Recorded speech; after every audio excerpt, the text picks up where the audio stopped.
விஜயோட போகிறதுக்கான ஒரு ஸ்பேஸ் இருக்குது. திரு பண்ருட்டியார் அப்படி தான் வந்து ஒரு சிக்னல் கொடுத்துருக்கிறாரு.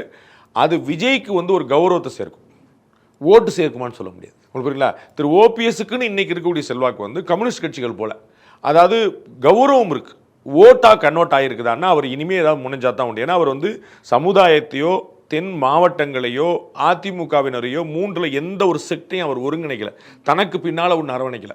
நீங்கள் இப்போ நீங்கள் ஒரு விமர்சனமாக நீங்கள் சொல்லும்போது கூட திரு வேலுமணி பின்னாடி வந்து ஒரு சமுதாயம் இருக்குன்னு நீங்கள் நினைப்பீங்க. உங்களுக்கு புரியுங்களா? அது ஒரு பொதுவெளியில் இருக்குல்ல, அந்த மாதிரி கூட இவர் பிம்பத்தை கட்டமைக்கல.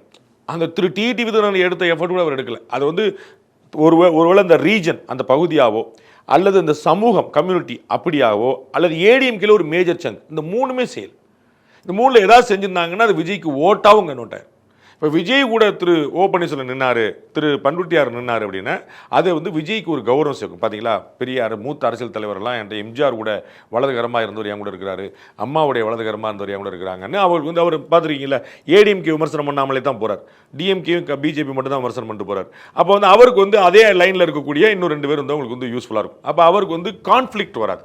ஆனால் ஓட்டு வருமா அப்படின்னு எனக்கு ஒரு டவுட்.